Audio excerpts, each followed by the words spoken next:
कहानी की शुरुआत में हमें एयरपोर्ट दिखाया जाता है, जहां हम ब्रैड नाम के एक पायलट को देखते हैं। वो तेजी से जहाज की तरफ जा रहा होता है और साथ ही साथ वीडियो कॉल पर अपनी बेटी से बात भी कर रहा होता है। उसकी बेटी कहती है कि आज सुबह मैंने न्यूज देखी थी, जिसमें बताया जा रहा था कि आप जिस एरिया में जा रहे हो वहाँ का मौसम बहुत ज्यादा खराब है, जिस वजह से और भी कई सारी फ्लाइट्स कैंसिल कर दी गई हैं। इसलिए आपको भी अपनी फ्लाइट कैंसिल करके घर वापस आना चाहिए। लेकिन ब्रैड मुस्कुराकर जवाब देता है कि मैं पहले भी कई बार ऐसे मौसम में सेफली जहाज उड़ा चुका हूँ, इसलिए तुम परेशान मत हो, मैं जल्द ही घर वापस आ जाऊंगा। ये सुनकर उसकी बेटी खुश हो जाती है और कॉल काट देती है। उसके बाद ब्रैड जहाज के केबिन में आकर को पायलट से मिलता है। को पायलट थोड़ा सा नर्वस था क्योंकि आज वो पहली बार फ्लाइट उड़ाने वाला था। तभी एक एयर होस्टेस आकर ब्रैड को बाहर बुलाती है, जहां एक पुलिस अफसर ब्रैड को बताता है कि इमरजेंसी की वजह से तुम्हें एक कातिल को अपने साथ ले जाना पड़ेगा, जिसका नाम टोनी है। टोनी एक बहुत ही ताकतवर और खतरनाक इंसान है जिस पर मर्डर का केस है और अब इसे जहाज के जरिए दूसरी कंट्री ले जाकर उम्र भर कैद के लिए जेल में डाला जाएगा। वो पुलिस अफसर ब्रैड से कहता है कि ये जिम्मेदारी हम तुम्हें इसलिए दे रहे हैं क्योंकि तुम एक काबिल और समझदार पायलट हो। ब्रैड मान जाता है और टोनी को सबसे लास्ट वाली सीट्स में बिठा देता है ताकि बाकी पैसेंजर्स को कोई परेशानी न हो। उसके बाद सभी पैसेंजर्स अपने सीट्स पर बैठ जाते हैं और ब्रैड जहाज के स्टाफ के पास आकर कंफर्म कर लेता है कि सभी पैसेंजर्स आ गए हैं, जिसके बाद जहाज टेक ऑफ कर लेती है। ऊंचाई पर पहुंचने के बाद ब्रैड जहाज को ऑटो पायलट पर लगाकर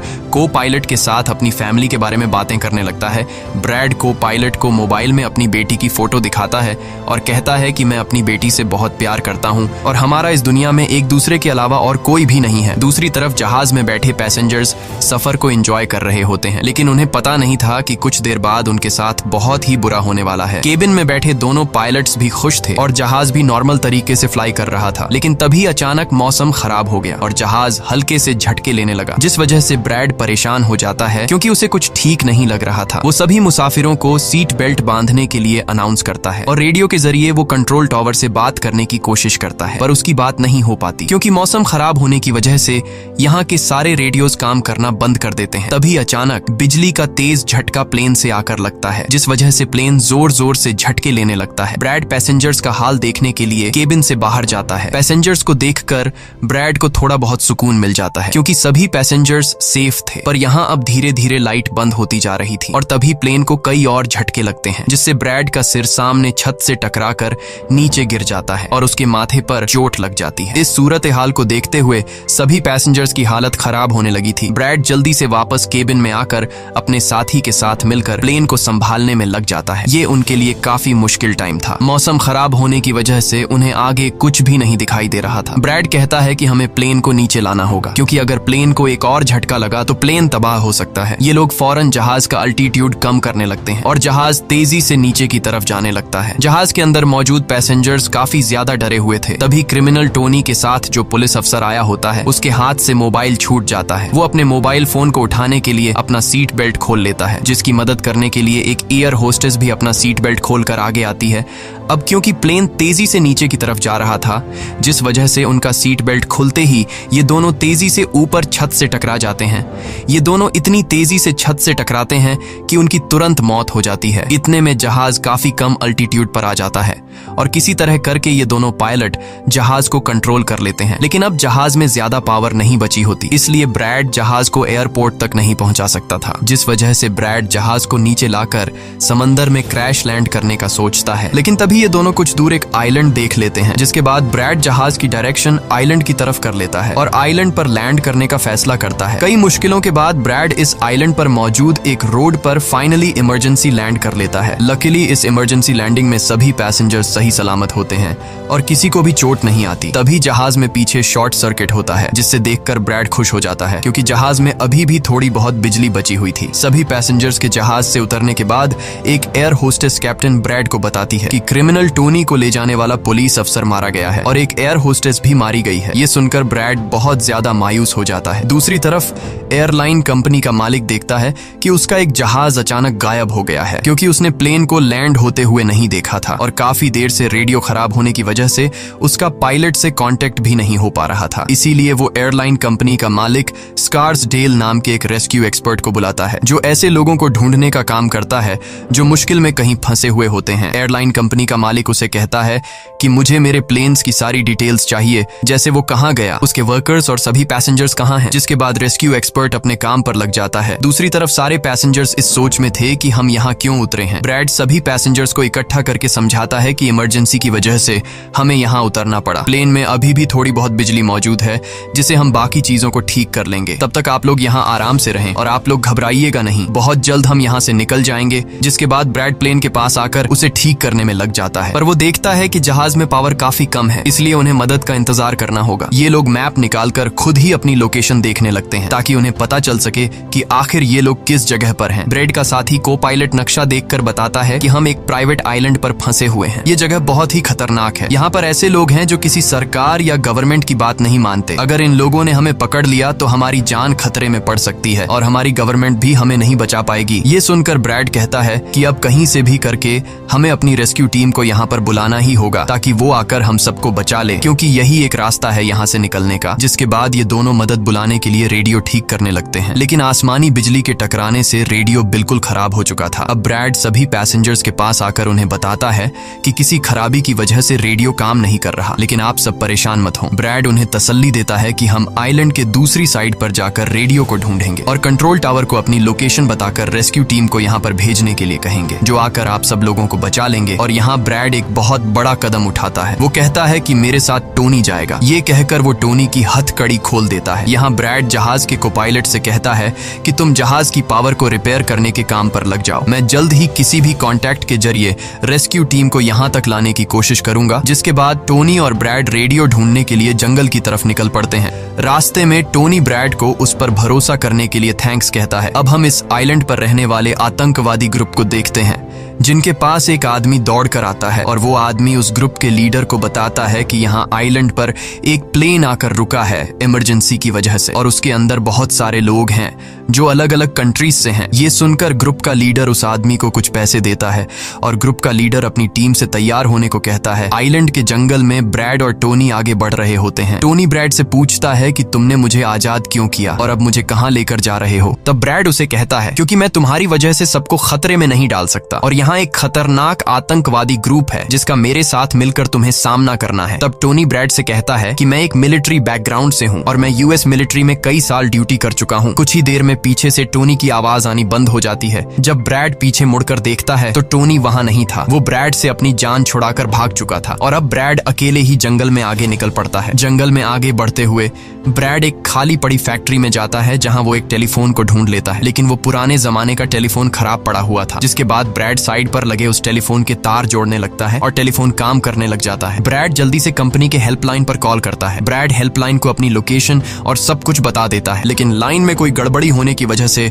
सामने वाले इंसान तक उसकी आवाज ठीक से नहीं पहुंच रही होती, जिस वजह से हेल्पलाइन वाले ब्रैड की कॉल काट लेते हैं। तब ब्रैड को एक आइडिया आता है। वो अपनी बेटी को कॉल करता है और उसे अपनी लोकेशन और बाकी सारी चीजें एक पेपर पर लिखकर उसके ऑफिस तक पहुंचाने को कहता है। तभी बातचीत के दौरान पीछे से एक आदमी आकर ब्रैड पर हमला कर देता है, लेकिन ब्रैड उसे काफी मुश्किल से काबू कर लेता है और उस आदमी को मार मार कर बेहोश कर देता है। तभी ब्रैड को महसूस होता है कि एक और आदमी इस कमरे में आ रहा है, इसीलिए जल्दी से वो छिप जाता है। पर वो आदमी कोई और नहीं बल्कि टोनी था, जिसने बहुत सारे गुंडों को मारकर उनके हथियार ले लिए थे। और वो ब्रैड को आवाज देता है कि डरो मत, बाहर निकलो। फिर जब ब्रैड सामने आता है तो टोनी ब्रैड को एक बंदूक पकड़ा देता है उसकी हिफाजत के लिए। उसके बाद ये दोनों जब फैक्ट्री के नीचे वाले फ्लोर में आते हैं तो यहाँ उन्हें एक कैमरा मिलता है, कैमरा की रिकॉर्डिंग और वहाँ पड़े पासपोर्ट से इन्हें पता चलता है कि इस आइलैंड पर रहने वाले आतंकवादी लोगों को किडनैप करके उनकी फैमिली से काफी बड़ी रकम की डिमांड करते हैं। और जब किडनैप किए हुए बंदे की फैमिली की तरफ से उन्हें पैसे मिल भी जाते हैं तब भी ये लोग उसे छोड़ने के बजाय मार देते हैं। ये देखकर ब्रैड समझ जाता है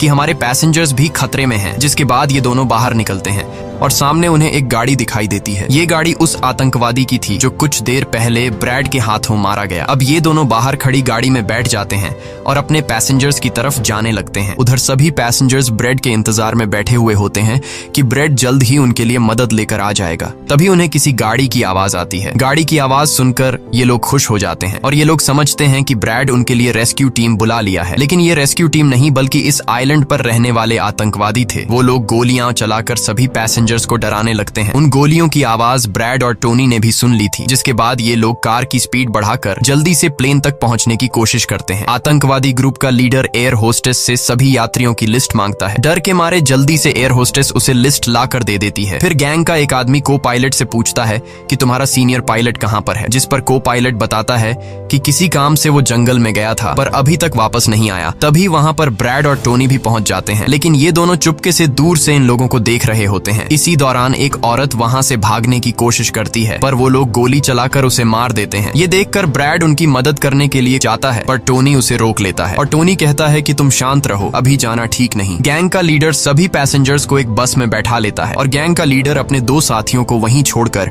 उनसे कहता है कि जाओ, जहाज के अंदर जो भी कीमती सामान है उसे ले आओ। जिसके बाद ये लोग सभी पैसेंजर्स को अपने अड्डे पर ले जाने लगते हैं।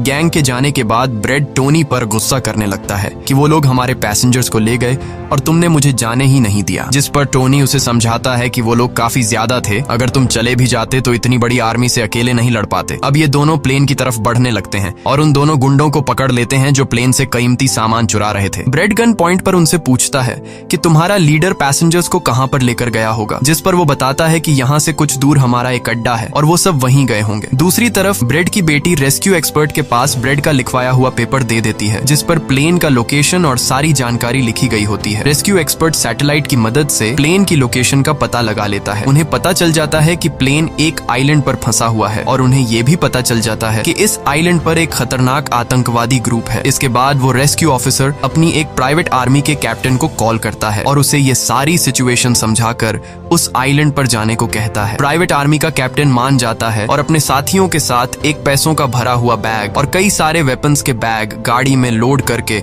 उस आइलैंड पर जाने के लिए रेडी हो जाते हैं। दूसरी तरफ ब्रेड देखता है कि उन आतंकवादियों के ले जाने से पहले जहाज के को पायलट ने जहाज का पावर सिस्टम रिपेयर कर लिया था और ब्रेड देखता है कि जहाज में पावर वापस आ गई है, जिसे देखकर वो बहुत खुश हो जाता है। अब ब्रेड आने वाले प्राइवेट आर्मी टीम के लिए अपनी यूनिफॉर्म पर एक मैसेज लिखकर छोड़ देता है और टोनी के साथ उस जगह पर निकल पड़ता है जहां गैंग वाले प्लेन के सभी पैसेंजर्स ले गए थे। जंगल के रास्ते से होते हुए ये दोनों उन आतंकवादियों के अड्डे पर पहुंच जाते हैं और ये दोनों गाड़ी से निकलकर चुपके से उस जगह में घुस जाते हैं जहां वो सारे गुंडे पैसेंजर्स को डराकर उनकी वीडियोस बना रहे थे ताकि ये वीडियोस इनकी फैमिली को भेजकर उनसे पैसे वसूल सकें। दूसरी तरफ रेस्क्यू एक्सपर्ट की तरफ से भेजी गई प्राइवेट टीम भी प्लेन के पास पहुंच जाती है, पर उन्हें वहां जब कोई नहीं मिलता तो टीम का लीडर प्लेन के अंदर जाकर चेक करता है जहां उन्हें 2 लोगों की लाशें मिलती हैं। ये वो 2 लोग थे जिन्हें गैंग के लीडर ने प्लेन में से सारा कीमती सामान चुराने का कहा था, लेकिन ब्रेड ने उन दोनों को मार दिया। प्राइवेट टीम के कैप्टन को ब्रेड का छोड़ा हुआ मैसेज भी मिलता है जो उस आतंकवादी गैंग के अड्डे तक आने का रास्ता था। आतंकवादियों के अड्डे पर टोनी और ब्रेड चुपके से उन पर नजर रखे हुए थे और जैसे ही उन्हें मौका मिलता है ये दोनों चुपके से पीछे से आकर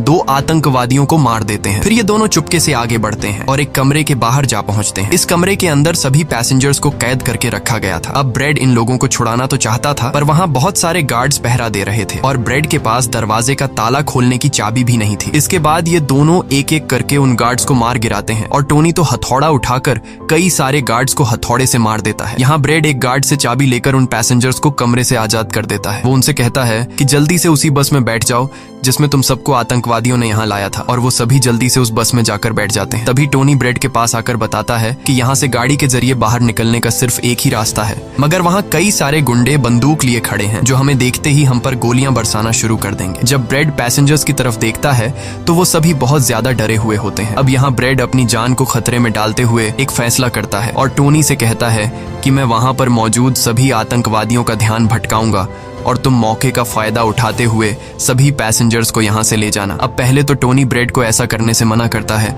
वो कहता है कि ऐसा करने से वो लोग तुम्हें मार देंगे, लेकिन ब्रेड कहता है कि इसके अलावा हमारे पास और कोई दूसरा रास्ता नहीं है। ये सुनकर टोनी मान जाता है। ब्रेड वहां से निकलकर आतंकवादियों के पास आता है। वहां ब्रेड गैंग के लीडर से बात करता है कि मैंने हेल्प के लिए इन्फॉर्म कर दिया है, जल्द ही यहाँ पर रेस्क्यू टीम आ जाएगी, इसलिए सभी पैसेंजर्स को यहाँ से जाने दो। ये सुनकर सभी गैंग वाले ब्रेड पर हंस पड़ते हैं और ब्रेड को पीटने लग जाते हैं। गैंग का हेड कहता है कि ऐसे कैसे इसे छोड़ दूं, पैसों के बिना मैं किसी को नहीं छोड़ता। और अब जैसे ही ये लोग ब्रेड को मारने वाले होते हैं, तभी वहां पर प्राइवेट रेस्क्यू टीम पहुंचकर आतंकवादियों पर हमला कर देती है और काफी देर तक गोलीबारी करने के बाद गैंग के कई सारे लोगों को मारकर वो ब्रेड को छुड़ा लेते हैं और ब्रेड को बस में उठाकर यहाँ से निकल जाते हैं। यहाँ गैंग का लीडर देखता है कि उसके कई सारे साथियों के साथ उसका छोटा भाई भी मारा गया। ये देखकर वो बहुत ज्यादा गुस्सा हो जाता है और कसम उठाकर कहता है कि वो इन लोगों में से एक को भी नहीं छोड़ेगा और सभी को चुन चुन कर मारेगा। इसके बाद वो अपनी टीम से कहता है कि जल्दी से तैयारी कर लो, हम जल्द ही इन लोगों को मारने के लिए निकलेंगे। बस में प्राइवेट टीम का कैप्टन सभी को बताता है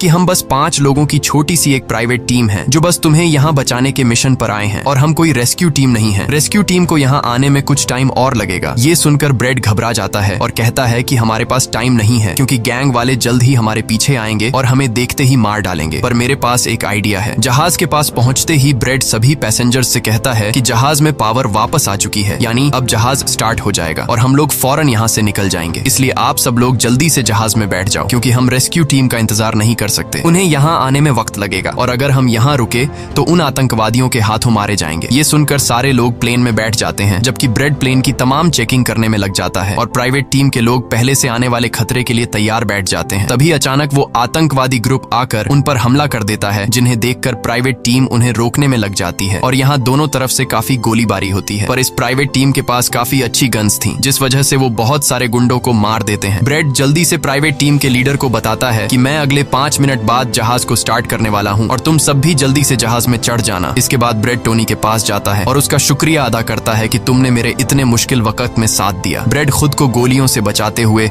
अंदर जहाज में आकर अपने केबिन में बैठ जाता है और अपने साथी को पायलट के साथ मिलकर प्लेन को स्टार्ट करने में लग जाता है। उधर टोनी के पास गोलियां खत्म हो जाती हैं और जब वो बुलेट्स ढूंढने के लिए प्राइवेट टीम का बैग चेक करता है तो उसे वहां पैसों से भरा हुआ एक बैग मिलता है। लेकिन इस वक्त टोनी पैसों को छोड़कर दूसरी बैग से गोलियां निकालकर दोबारा आतंकवादियों से लड़ने लगता है। यहाँ तब तक ब्रेड भी प्लेन को राइट साइड पर घुमा देता है। अब प्राइवेट टीम के सोल्जर्स भी एक एक करके जहाज में चढ़ने लगते हैं और टोनी उन्हें कवर फायर देता है। पावर आने की वजह से रेडियो भी काम करने लग जाता है। अब ब्रेड को प्लेन कंपनी का मालिक बताता है कि मैं तुम्हें कोई सुरक्षित जगह बता दूंगा जहां तुम जा सकते हो। अब सभी लोग जहाज में चढ़ जाते हैं पर टोनी नहीं चढ़ता। वो पैसों से भरा बैग लेकर वहां से भागने लगता है क्योंकि अगर वो इनके साथ प्लेन में वापस गया तो पुलिस वाले उसे फिर से पकड़कर जेल में डाल देंगे। गैंग का लीडर अपने साथियों को मरता हुआ देखकर गुस्से से पागल हो जाता है। वो प्लेन के सामने रॉकेट लॉन्चर लाकर उन्हें एक ही झटके में उड़ाने का सोचता है, लेकिन सही टाइम पर टोनी उसे देख लेता है। अब टोनी जल्दी से बंदूक उठाकर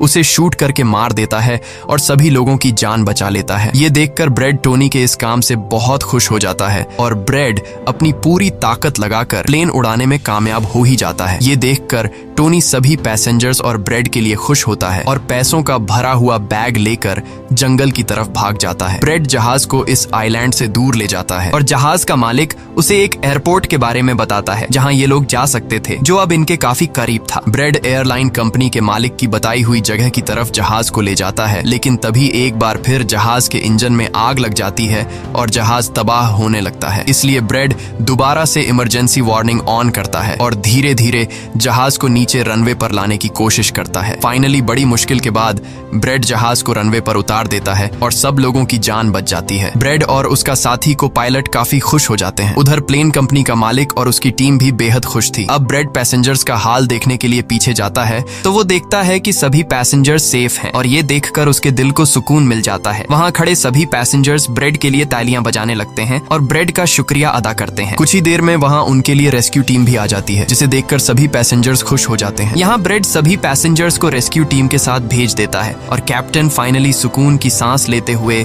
जहाज की सीढ़ियों पर बैठकर अपनी बेटी से कॉल पर बात करता है। इसी के साथ ये कहानी खत्म हो जाती है। अगर आपको वीडियो अच्छी लगी हो तो हमारे चैनल को सब्सक्राइब और वीडियो को लाइक जरूर कीजिएगा।